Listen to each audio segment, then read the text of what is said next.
Thank you. Are we set here?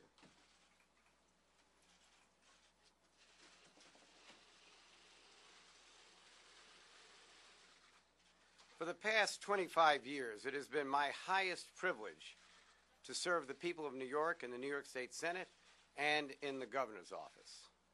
All the while, I have tried to improve the quality of lives for families and fought special interests who would maintain the status quo. In that sense, every decision I have made, as I said in my State of the State address, focuses around this question. Are we doing what's right for the people of New York? At times, it has not been easy, but no matter how difficult the circumstances were, I have never forgotten my oath nor my responsibility to serve the people of New York with faith and with integrity. Over the past couple of years, working with the legislature, we have reduced $33 billion worth of deficit. By this April, that number will probably go over $40 billion. That is 3 times as much as we've ever had to do before, and over 6 times the deficit collections in a normal 2-year period.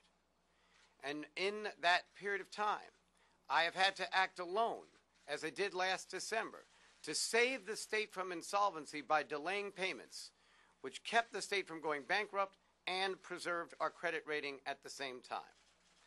All the while, I have laid the foundation for our fiscal economic rescue, making New York a leader in the new economy of knowledge, technology, and innovation. I have lowered the playing field for minority and women-owned businesses.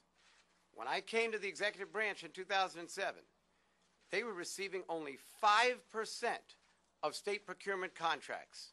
Can you imagine this? Women, 51.8% of the population, 29.2% of the pre-approved contracts, got 2.6% of the business. We have increased that participation by 4 times in under 2 years. We have eradicated the Rockefeller drug laws. Working with the legislature, we have enacted stronger penalties against drug kingpins and also have reunited families ravaged by the ineffective, unworkable war on drugs. In addition, I have introduced landmark legislation reforming our pension system, our public authority system, our public higher education facilities, and health insurance coverage. The legislature passed them all, and also I signed into law a bill passed by the legislature which defines the perimeters of what would be a valid mortgage loan and predatory lending.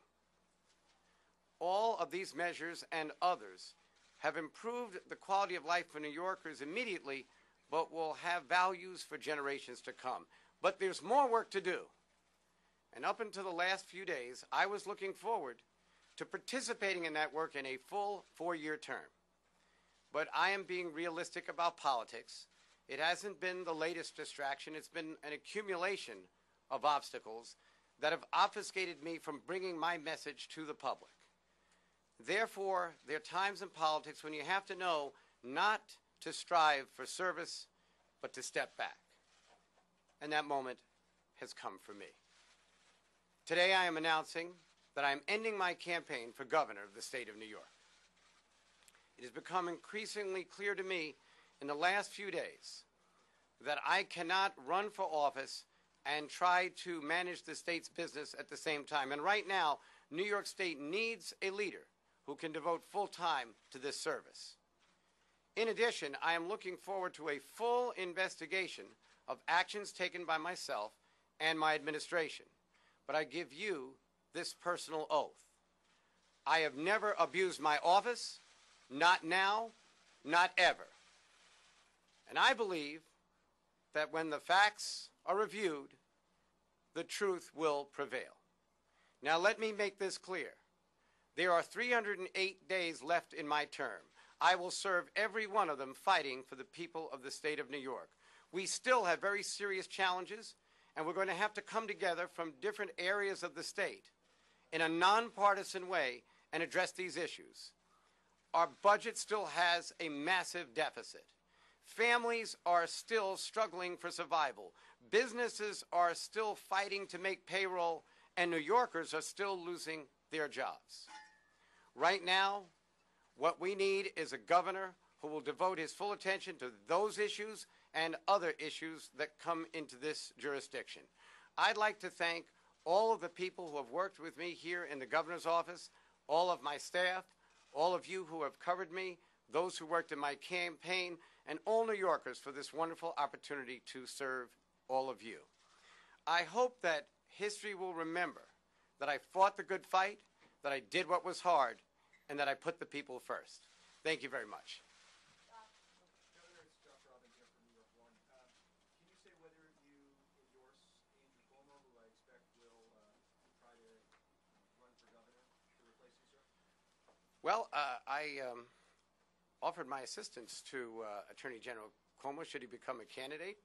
Well, that's kind of in the future, but let's wait and let that pass, and we'll come to a decision. Governor, a couple of weeks ago, you said that the only way you would leave is either through the ballot box or a pine box. You feel you're being pushed, and if you are, by whom? Well, I'll be leaving because of the ballot box, because it'll be hard to reelect me when I'm not running. Last question. Governor, it's Marcia Kramer from CBS. I wondered if you could tell us if you're angry at the way you've been treated and you feel that you've been dealt a raw deal, and by who? I signed up for public service. This is what happens in public service. I will admit that I was very disturbed that for 3 weeks, unsubstantiated rumors, all of them dispelled in the end, lined the front pages of a lot of newspapers and demanded a lot of the coverage. It was impossible and very difficult for me to stop that, and it was painful. Both Michelle and I and other members of our family were accused of things we didn't do, disparaged without sources. It's very difficult, but I hope that my stand that I took at that time will help those in public service who really have signed up to do the right thing, who worked very hard, who make mistakes. I'm one of them. We all make mistakes. But I think that we are trying to do right by the public, and when we become sort of celebrity cartoon characters to make fun of it, we forget that these are real people who are trying to do a good job. And I hope that some who I thought were disrespectful will be more respectful of those who come later than perhaps they were to me.